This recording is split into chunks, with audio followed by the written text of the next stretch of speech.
Welcome, everybody. I can't believe it's an every other Wednesday. It's a Wednesday. Somebody's got a clown mouth. I don't know if anybody sees that in the chat. Sunjay, you're going to monitor the chat. Welcome, everybody, to every other Wednesday. We're calling this the day after. It's the day after a lot of heartache. It's the day after I drank too many martinis at dinner, so I'd miss all night, but it didn't work. It's the day after all the excitement, and nothing has happened really yet. So what's the day after for you guys? Were you awake? I was awake in the middle of the night. I have been awake at moments during today. Yeah. I went to bed at midnight, got up at 4, and I've been up since 4. By the way, just I want to mention, because I am monitoring chat box. If you do write something in the chat, please make sure it sends it to all panelists and attendees so everyone can see it, not just the panelists, because we get some great ideas and feedback from the group, and we want to be able to share with everyone, because we're not necessarily going to read everything that people say. So whenever you send something, make sure it's to panelists and attendees. That's right, because we do get the best ideas from the group. Certainly not from us, but from... Absolutely not, exactly. But maybe we can draw it out of people. So I'm your host for this episode, and a way to introduce yourself is Richard. Would you introduce yourself, where you are, and I want to ask you just a random question of where's the nicest place you've been to in your mind? In my mind or in my life? No, literally, but that could be two different answers. How old is she? No. TMI right there. My name is Richard Hadden. I live in Jacksonville, Florida. I have been fortunate to have been to a lot of really places that I enjoyed a lot, but if one stands out, it would be where my wife and I took our honeymoon, which was 33 years ago, and that was to the island of Barbados. Cool. We've not been back yet because I liked it the way it was in 1987, and I'm just not sure I would like it today. I might, but I'm not sure. I want to remember it like it was in 1987. So the mistake was my asking Richard first. This is not a dissertation. Just where did you like to go? Okay, Sunjay. I'm gonna give a cop-out answer. By the way, I'm Sunjay. I'm from Oakville, Ontario, just outside of Toronto. I would say the year before my eldest son was born, I did 108 flights. I hate travel. So if I can go somewhere, I want to go home. I don't. I just want to stay home and do nothing, hang out with my kids. Like that. That's the nicest place. I got it. That's so sweet. We're going to get cards and letters about that. Michael Kerr. Hey, Jeff. Hey, everyone. I am Michael Kerr in the beautiful Canadian Rockies in Canmore, Alberta. I'm kind of the opposite of Sunjay. I'm a travel junkie. I would say the most memorable, jaw-dropping place for me, my wife and I did a safari in Botswana. Just trip of a lifetime. I would go back in a heartbeat. It was on my bucket list. I don't know if I still have a bucket list with everything that's going on, but I'm Jeff Tobe, and I'm coming to you from Pittsburgh, Pennsylvania. Yes, I know, where we take our time doing everything. So get with the program, people. No booing. My favorite place I've been to is, I think, Bali. I think I had the privilege of working in Bali, and it was fantastic. I'd like to get back. So today we're talking about creating a high-performance culture, and I'm going to ask the audience first. All right, guys, do you mind if I defer to them? Yeah. So just put in the chat box what you think is needed to create a high-performance culture. Just 2 or 3 words maximum. What's needed to create a high-performance culture? Sunjay, I'll let you. All right, we got passion, transparency, empowerment, trust, good leader, trust, respect, leaders with charm and vision. They're describing us. This is great. Charm, especially. Handsome, sexy, engagement, buy-in from leaders, motivating environment, breakdown of the silos. Excellent. And again, please make sure you're sending it to, I see most people are doing panelists and attendees, but a handful of just panelists only. So please, panelists and attendees. What do we got? Breakdown styles: trust and freedom, trust, engagement, vision, agreement on values, accountability, empowerment. Great. Well, I'm glad you all got that off your chest, because we're not going to talk about any of those, but that's okay. No, we'll incorporate them. So what I did was I went and I sort of created 8 steps for creating a high performance culture, guys. And you know me, last time I did this as well. I have the envelope in my hands. Do you remember Johnny Carson?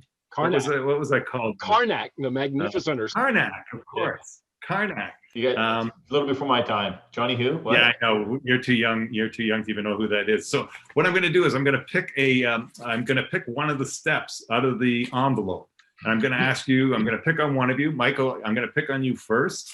So the first one is define what it looks like. We're talking about high performance culture. Yeah, thank you. So obviously, if you want to create a high-performing culture, I think it's probably a good idea to define what it is you want to move towards. So let me give you a few thoughts around that before the rest of these guys chime in here. I think it's important, first of all, to define and be clear with your language just what you mean by culture in general. When I've done in-depth workshops, it's amazing how many different definitions pop up for this sucker. So you need to have a common understanding and use common language and terminology so everyone knows what the heck it is you're trying to define. And then, of course, define what your ideal culture looks like. And I think it's important to define not just what you want to move towards, but what you want to move away from. What don't you want? And take your time to get it right, because this is critically important. You can't do this in a half-day retreat. You've got to take your time to get this right. Involve your employees as much as you can. Involve your customers. Look at cultures out there that you want to emulate, that you think are rocking it, and take the time to research and find out what they are doing right, what's working for them. Decide what your core values are going to be and make sure they aren't just words or meaningless slogans. Make sure you define the behaviors that go with your ideal values and culture. Bring it to life, turn it into stories. You've got to make sure you are crystal clear about what this sucker looks like. Define what the red flags are that might indicate you're not on the right track when you're moving towards your ideal rocking great culture, and the green flags that will indicate that you're making progress towards a high-performing culture. So progress is like progress? Progress is like in... Okay, just want to... Yes. I'm going to jump in. You know, just to sort of piggyback on what you're saying, Mike, I also think that any groups that I've worked with or any clients I've worked with who would say they have a high performing culture, by the way, it's not something, I think you'll agree, it's not like, it's not the same for every organization by any means, but they have some kind of measurement. And I think that's a key, and maybe we'll get into that a little more, but you know, how do you measure when you've got to reach certain goals as well? So I think there's got to be a matrix of measurement as well. Yeah, Jeff, absolutely. There's a hospital in New York whose name escapes me, but they totally transformed their culture. And one of the ways they did that so effectively was they created a giant scorecard, and they measured everything. And everybody, not just the senior managers, every employee could see that scorecard on a regular basis to see how they were moving along towards that ideal culture. Yeah. Along the same lines of the whole definition, I think very often organizations just assume everyone's on the same page. So to be able to articulate that and get everyone to buy in, it's so powerful. I know that I've sat at the C-suite tables, and you know, just here's a hypothetical example. They have $1 million. They're going to invest it to grow the organization, and one of them, you know, assumes that it's about the bottom line. So they want to somehow take that $1 million and reinvest it to turn it to 10 million, and that's legit if everyone agrees around the table. The problem is one person says that, the next person goes, no, it's about environmental sustainability. We got to give this back. It's about corporate social responsibility. And so they have a different earmark for that $1 million. The third person goes, no, it's internal. It's about getting our employees and creating a culture that's best. The thing is, it's not that one is right. It's that everyone needs to be on the same page. And by being able to clearly define, you get people on the same page. Richard, you have anything to add? Yeah, I mean, did we say anything about standards? Because if you're going to have a high performance culture, I mean, I think you have to have standards that you and that everyone else recognizes as high standards, whatever those are. And then I think all those other things that you were saying about the measurement and communication and making sure that everyone is in some level of agreement, then I think that can all work together. Excellent. All right. We also have April chiming in here saying, you also need non-punitive response to errors and desires to what to know what's wrong, so it can be addressed, right? So it's about listening to the team as well. Absolutely. Yeah. Right. Well, Richard, I'm going to pick one for you. Oh, okay. All right. The next one is, wow, this is a good segue from what you just said. Okay. Clarify values and communicate them every day. Hmm. Well, it makes me think about managers, leaders who I've known, and organizations that I've seen, that we've all seen, that have, they have a vision statement, they have a mission statement, they have their values maybe, emblazoned on the wall somewhere. But there's a quote from, oh yes, the great management philosopher Charlie Parker, who was a jazz saxophonist back in the golden age. And one of my favorite quotes, and he's referring to music, but what he says is, if you don't live it, it won't come out of your horn. If you don't live it, it won't come out of your horn. And I just love that. And I'm thinking, what's coming out of our horns? Because it's not necessarily what's coming out of our mouths, it's how we're living it. So a few years ago, I was doing a series of leadership training with a large company that I was proud to be working with, because everybody would know their name if I mentioned it, but I won't. And at their corporate headquarters in a part of New York that now that I can't visit at the moment, they had a beautiful training center. And in the training center, they had this amazing crystal wall. And on the wall was, I don't know, engraved with a laser or something, their 4 values. I don't even remember what they were, but they were values. There were things like, love and apple pie and integrity and trust and, quality, things like that, things that would be good values. Okay. And they had them engraved in laser in this crystal so that everybody could see them. So I challenged the training director there. I said, I know you spent a lot of money on this new building and on this beautiful wall. I'm going to challenge you to cover that up for a while. And because it is through this training center that all of your new employees come, this is where you hold orientation, I'm going to encourage you to have them come in. When you do their onboarding, their orientation, don't let them see that. And then let me at them 3 months later. I'm going to ask them, what are the values of this company? If they can tell me what's on that wall without ever having seen it, those are your values. They did not take me up on that challenge. I wish they had. So, I mean, that's what I think about it. It's just, you can put it out there all you want. You can say it, you can write it, but only when you live it will people truly understand what those values are. And here's the challenge. The challenge is that we put it up on the wall and, okay, we've got 4 words, but, trust to me means something than trust to you. Yeah. And so it goes back to what Michael was saying right at the beginning. And that is, you've got to communicate the vision of what we're talking about. What does that mean to the company?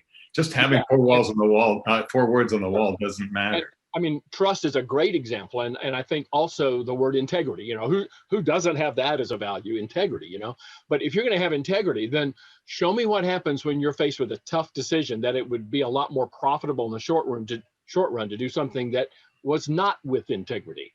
And if you still choose the road with integrity, then I'll believe that your value includes integrity. So maybe this should be changed. Just one second. Maybe it should be clarified values, and instead of communicate them every day, it should be live them every day. Live them every day. Yeah.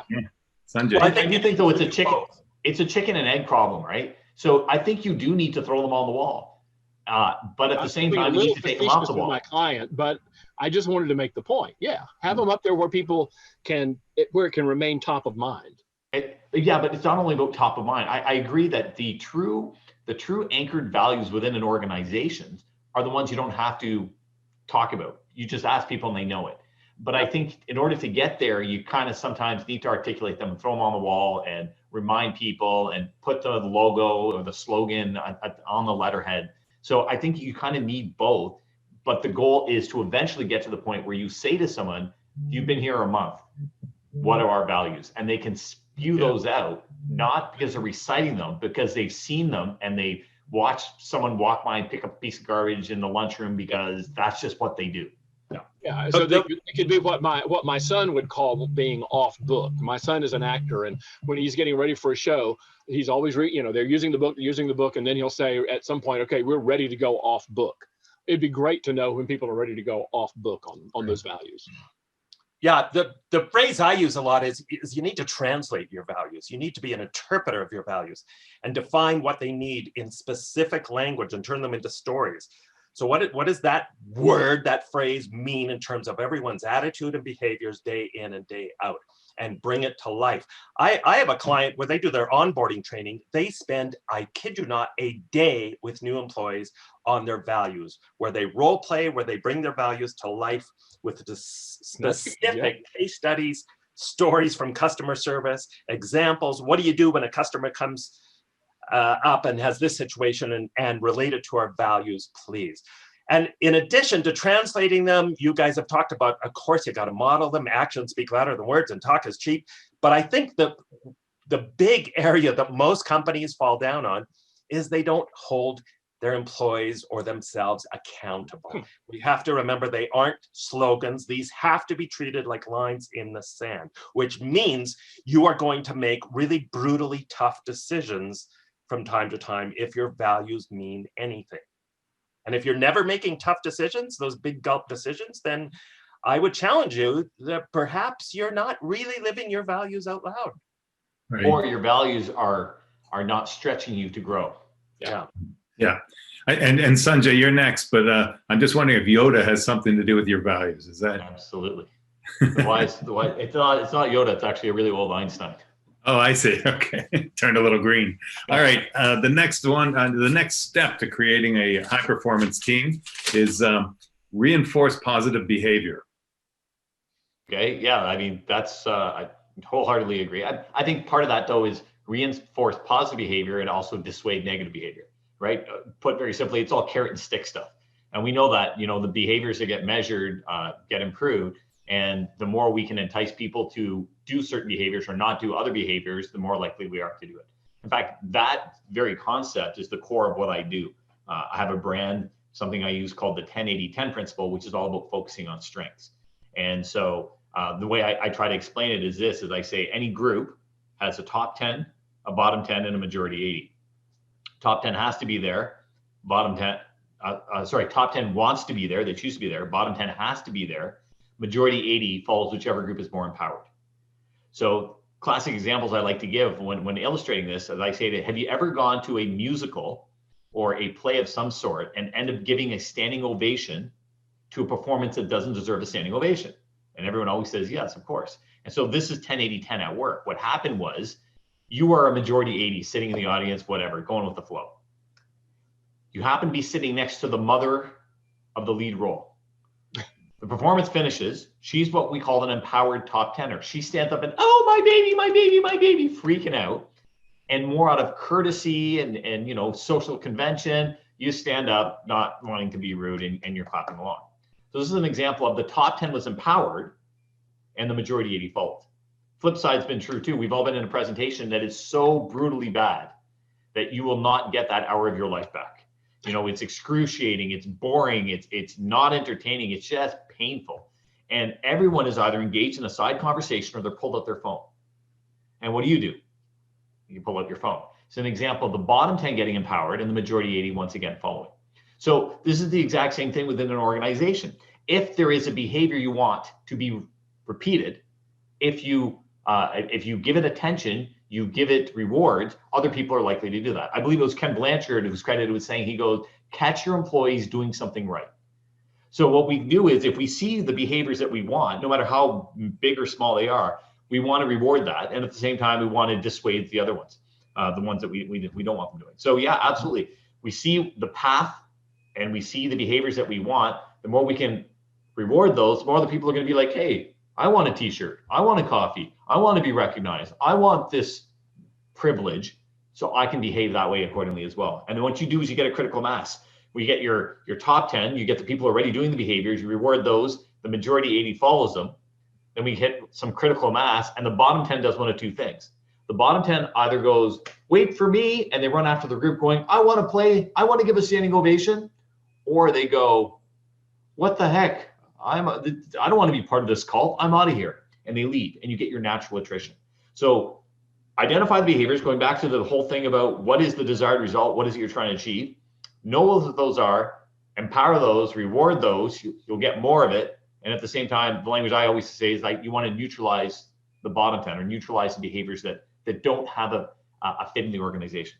And appreciate this, no matter how rocking your culture is, There's always going to be behaviors you don't want. But the idea is that you stair step. So the lowest rung is here, then you kind of go through this process and you raise the lower rung, and you go through it again and you reiterate, you raise the lower rung so that you're stair stepping towards your desired result. And thanks, Sanjay, I agree with all of that. And as you're doing that consistently, make sure, let's go back to our first two steps here. When you reward that positive behavior, recognize publicly that positive behavior, always tie it back to the why. We're recognizing this, supporting this, because this is the kind of culture we're trying to create, and because this is a reflection of one of our values we want to live out loud, and Susan just rocked it. I like how you did that. We quickly, just in the chat room, Stephen's asking, what are some of the techniques for reinforcement? And Karen's asking, when the 80 follow and they don't get rewarded. I think it's a question. So what happens when the 80 follow and they don't get rewarded? So you get a couple things. I don't know if I've mentioned this before, but my background, people don't know, is I've been professionally speaking for just shy of 26 years. People still think I'm 12. So 26 years ago, the only group I had credibility with was students. So I've spoken at over 1,200 schools over the years. And I found there was a great correlation between the behavior of students and display cases when you first walk into the school.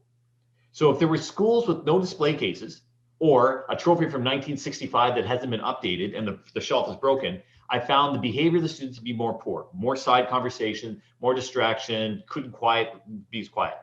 And so I don't know what it is. Maybe it's some subconscious thing. This is the best I could come up with, is every time people walk by it, they kind of go, hey, one day I'd like my name to be on that volleyball trophy. Hey, I always wanted to be a debater. Whatever is getting rewarded and getting recognized somehow reinforces it.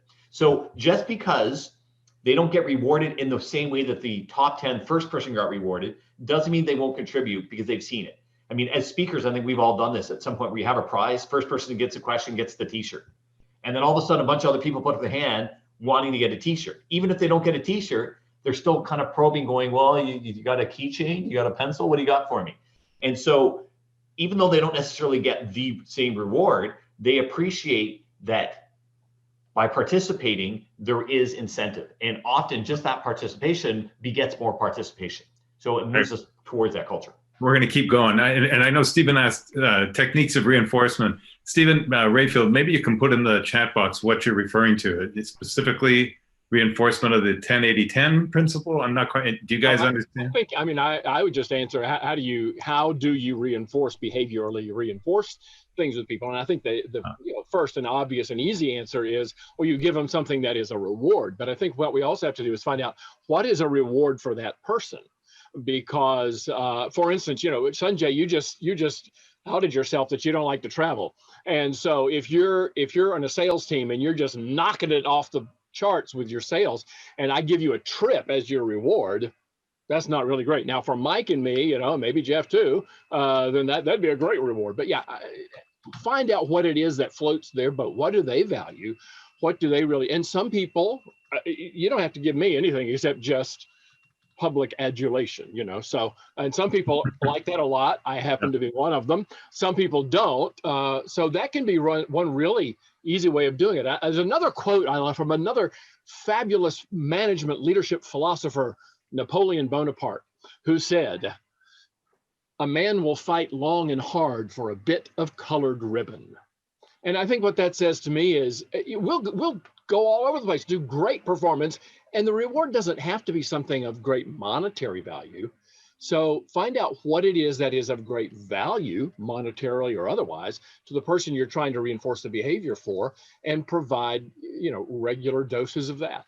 Hold on a second. I want to piggyback on that, because that you're saying they will fight long and hard for a little piece of ribbon.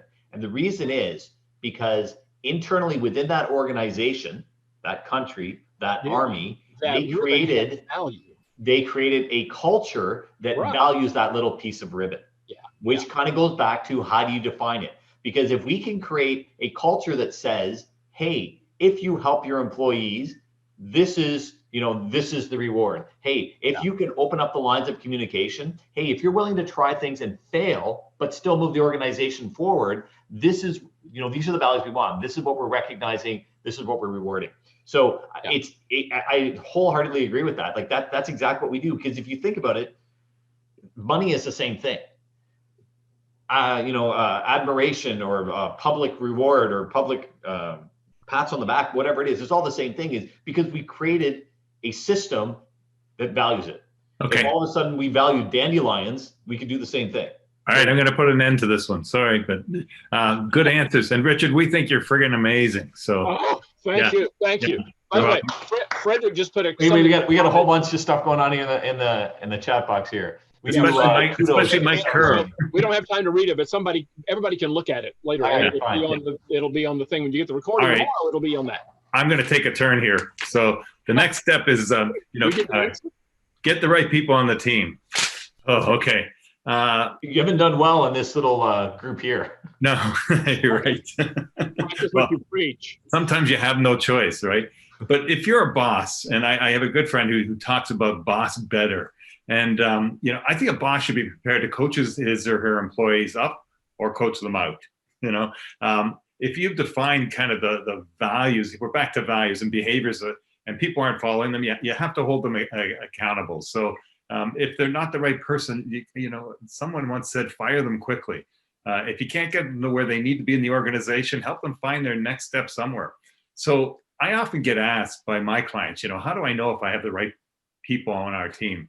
And they ask me that a lot for good reasons. When a team reaches high performance, I think they're unstoppable. So that's where the magic happens, so to speak. But I want to be clear. I don't think there is such a thing as the right team, only the right leader.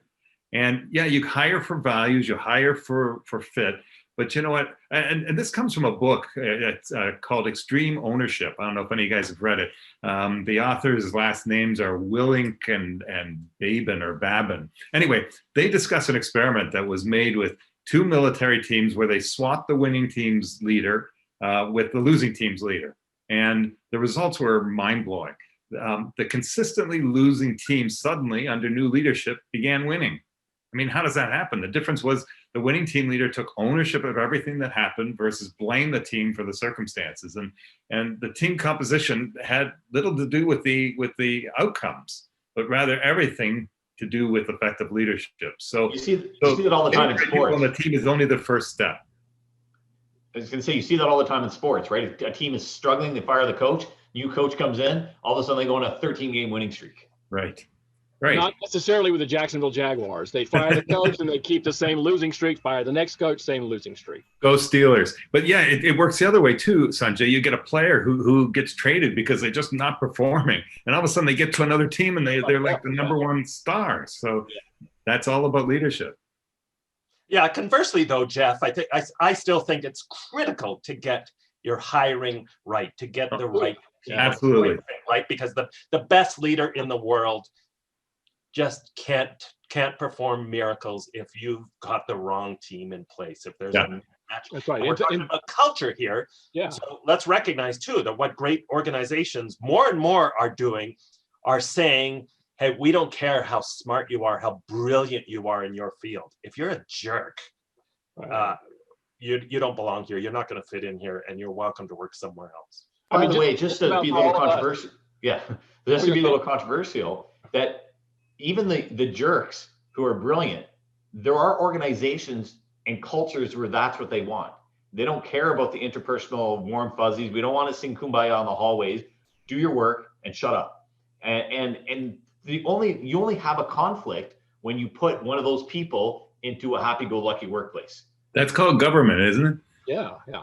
I mean, what you say is true. Think about every one of us, the four of us, and everybody in the audience who has ever hired someone and then fired them. How often have you hired someone and then you fired them because they couldn't do the job in terms of their skills, versus the number of times that you've hired someone and then you fired them because they simply didn't fit? When I ask that question to groups, it's almost always 99% of the time it was because they didn't fit. So I always say, just as you said, hire first for fit and values and attitude. And I'm not saying forget the skills. That's got to be there too. We just get it in the wrong order. We just sometimes need to put one on top of the other. Yeah, and Mark Murphy, who wrote the brilliant book, Hiring for Attitude, he suggests in his research that 89% of the time people fail in their jobs, it's because of attitudinal or emotional intelligence reasons, right? Nothing to do with skill or intelligence. Yeah. Sanjay, anything from the chat box here? It says, I work for a 400 people organization and we have a weekly e-town hall meeting via Zoom. The best number we had is a little less than 200. What would you suggest to get more people on board and engaged? I'll answer. I'll take a first stab at this, which is you make it so that it's so much value that those 200, when communicating with the others, going, you missed it? What are you, an idiot? It was awesome. Whether it be through recognition, through prize, through value, through content. But the idea isn't to try to draw those other 200 people, because if they don't want to be there, having them on as a number is useless. You want to have them on as an engaged advocate of what you're trying to do. So what you do is you do take your engaged advocates, you empower them, 10, 80, 10, those are your top 10, you empower them so that they go spread the word. They're the ones giving the standing ovation, making other people stand.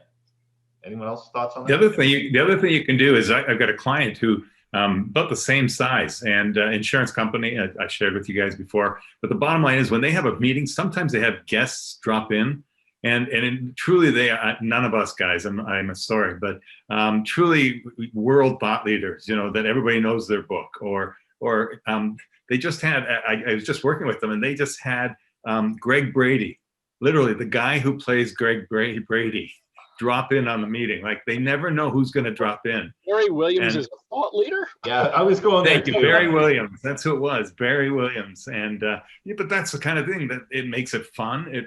Kind of the unexpected. And that's when people say to other people, "You should have been there, man. It was a lot of fun." Whatever it is. And Frederick says, Google Projects Aristotle discovered that who is on the team matters much less than how the team behaves towards each other, provided that they are technically capable. And which is true, Mark's saying here, hire for attitude, train for skills. Cliche, but very, very, very true. Yeah, absolutely. We have a raised hand. How are we handling raised hands? Well, let's just address it. Just a raised hand. So all I know is to raise my hand. No, I don't think it's us that raises our hands. I think it's one of our They raise their hands, and I think they want to be recognized. But yeah. All right, I'm going to go on in the chat box. Okay. Yeah, put whatever it is in the chat box. Next, this goes back to you, Sanjay, right? Yeah, it does just to you. Well, this is going to be an easy one. Sorry. The next step in creating a high performance team is recruit for values. Do you think we've beat that dead horse? Okay, I'm going to quote Mark: hire for attitude, train for skill. You know what? Every time I've ever worked with an organization, you talk to the higher level folks in that's what they always say. They will rather hire someone who is a good fit for the team without even having worked for them and have them sit on the sideline and pay them, because they know that when it comes time to meeting them, that they'll be there.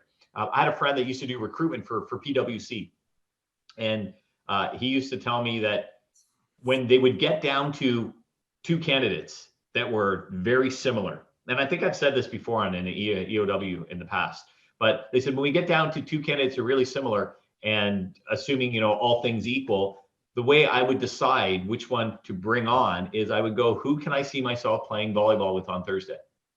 And that speaks to a cultural issue. That goes, we're not only, you can always train for skill. If someone has the right attitude, they can learn.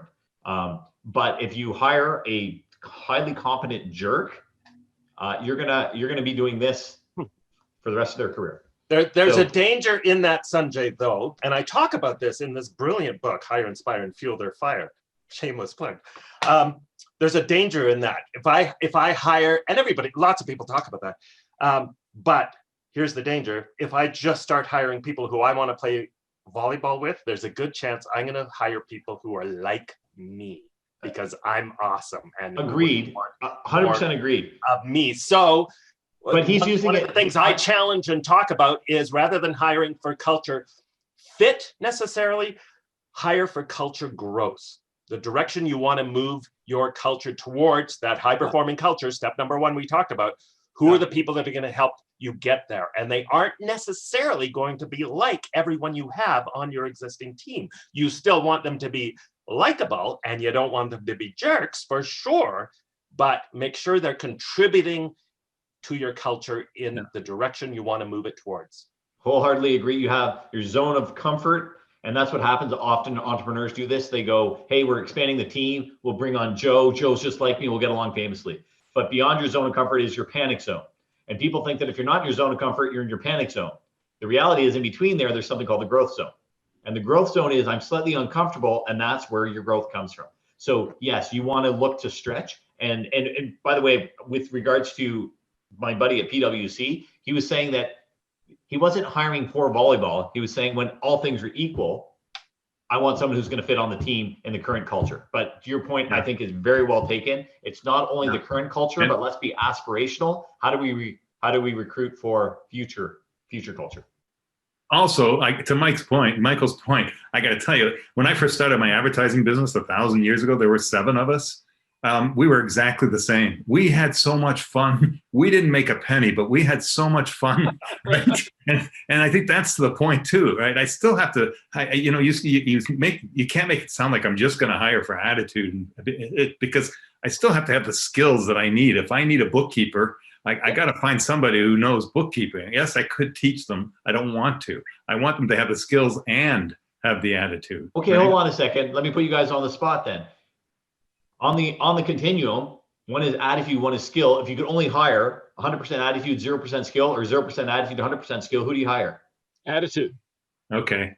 All right, I get that, but that's not if that was the limitation on it. Now, remember what I said. I didn't say eliminate skill and experience. I said let's reverse the order in which we do it. I totally agree. Yeah. Right. And what most companies do on that note, Jeff, that I've interviewed for my book, is they have a series of interviews and they pre-screen people based on the skill set, right? So do you have the proper degree, licensing, technical skills? That all clears, that all flies. You can do the job technically. Now we're going to spend the next 5, 6, 8, 10 touch points just assessing your attitude and whether you're a culture fit. Excellent. All right, we're moving on to number 6, I think it's number 6. Anyway, Richard, we'll give this one to you. Okay. I'll make it fast. Whatever. I don't believe that. So our 6th step, I guess, for creating a high performance team is refine leadership style. What does that mean? Oh, I'm supposed to answer that. When you say refine leadership style, I would say participate in self-feedback. In other words, lead in whatever way is your natural style, but then monitor that, evaluate that, and see how effective it is. And if it's not effective, if you're really serious about being a leader, if you really care about being a leader, then you're going to adjust, you're going to modify that. You're not going to do things that are completely out of character for you, but you're going to adjust and modify. And I think especially people who have a lot of tenure as a leader have probably experienced that the workforce has changed a lot in the last 10 years, 20 years, 30 years. And so the way we might have led 20 years ago is probably not as effective in some ways. There'll be some things that will always be the same, but there'll be some things that could use some refinement, as you say, some tweaking. And I would base that on what is the effectiveness of it? What's bouncing back to me when I lead in a certain way? Guys, I'm gonna cut you off without any other comments, because let's just go on to get these finished. I'll take the next one, whatever it is. It is make meetings matter again. Oh, I know you guys have lots to say about this, but I'll just say what I say. I think so many organizations routinely hold meetings just to hold meetings. You've heard that, but nothing's accomplished. And every meeting takes time out of people's days. So each one has to be purposeful and I think full of an agenda. I think that we just have meetings because every Monday morning we have a meeting, and a lot of people don't put an agenda together. The point is not to just do the weather report. It's kind of to create the weather. And I like the word huddles, because huddles are meant to, and Richard, I know you and I both enforce this with some of the clients we have, but it's really, it can be just a stand-up 15-minute maximum meeting where we talk about what's gone wrong, what's going great, what we're going to do today. That's the job of leaders, I think. So everyone attends them. Most people hate them, and a few are done well. So if I were to just tell you some points, and this is a pet peeve of my meetings, but some things is, one, have a purpose, right? The second would be have an agenda. Invite the right people. I can't tell you how many meetings I've been to where people are there and they don't even contribute because they have nothing to contribute. They were just invited. I think also open the meeting with a fun something. Michael, I know you buy into this one. Right? Something where it's fun, maybe an icebreaker, whatever it is, where it just reduces tension. And I think the last one is have ground rules. That's my meetings. All right, last one. Wait, I have to say it 10 seconds or less. You've heard the phrase no agenda, no attenda. I've not heard that. Leave it. All right, last one. So this is number 8. How to create high performance teams is, drum roll please, commit to it forever. Ooh, Michael. Yeah, well, and let me just say on the meetings note, that's such a huge topic. We're going to dedicate an entire every other Wednesdays to meetings because it's just that important. You got to get your meetings right. Will we have an agenda? Will we have an agenda for it? We will have an agenda, and we'll invite the right people, Richard. And we'll open with something fun. Yeah, so how's that? And we'll live our values out loud. That's so right. Of course, this doesn't work unless time's up. This doesn't work unless you keep this whole thing alive. And I cannot tell you the number of clients I've worked with around the world where they've said, we used to have a great culture, but we lost our mojo. We've lost our energy. We let things sag. We didn't commit to it or recommit to it. So it is constantly a work in progress. It's not something you can check off on a to-do list or you do only once or twice. You have to keep this sucker alive, which means going back to where we started, going back to your definition, making sure you're using those green flags and red flags and that scorecard for progress. Having a conversation about it all the time. Keep it alive. Open your meetings with a culture moment. Make sure you're tying your recognition to your culture relentlessly. A lot of my clients do regular culture boot camps. Some of my clients do them once a quarter, where they do half a day with their employees to talk about their culture, to make sure they are moving in the right direction and living those cultural values out loud. So you've got to make sure you are intentional. Nothing happens without intentional, that you are intentionally doing this stuff day in and day out, and make it a habit. This is the key, I think, in many ways. At every single decision you make at work, you look at it through a lens of your culture. Is this decision reflecting the culture we want, and is it helping create the culture that we want? And challenging everyone on your team to think about how they contribute to your culture. Excellent. Culture boot camp. I like that. And it's a great segue, Sunjay. Why don't you close us out today with some of the news and information? What's going on? So December 2nd, if you haven't already marked it down, we will have a guest. Lenora Billings-Harris will be joining us in this whole diversity and inclusion. She is an expert on that, and she will be joining us and setting us straight. So if we want to raise the bar in class, so we had to invite some guests. So please join us. Also, January 21 and 22, we are doing a retreat. So if you like what you've seen here, it's going to be this for 2 days on steroids. If you're interested, please visit our website, eowednesdayretreat.com. Not just us, right? Don't scare them away. We've got lots of guest speakers. We will have guests, and we'll try to create tremendous value in the 2 days for everyone. We want to say we appreciate you taking the time in a fortnight. So every other Wednesday, 2 Wednesdays from now, our topic will be, I want a rockin' culture, but my boss doesn't care. So we're going to talk about some strategies of how to get buy-in from a higher level for within your organization. And we want everyone to write a song with that title. Exactly. And it has to be a rap. Yeah. And for the remaining time, we're getting political. So let's talk election. No. I can't hear you. We've got 2 minutes left. I have the mute button. Very quickly, let's go around. One more piece of advice, or reinforce a piece of advice for creating a high performance culture. Michael Kerr. I'm just going to say it again. Great cultures don't happen by accident. You've got to be intentional. Excellent. Richard Hadden. Make leadership a primary qualification for everybody in a management position. That doesn't always happen, and it needs to. Sunjay Nath. Articulation. Define what it is you want. People too often assume everyone's on the same page. You got to get on the same page, and then life gets much easier. Yeah. And mine is, constantly ask yourself what skills or experience would make the team even better.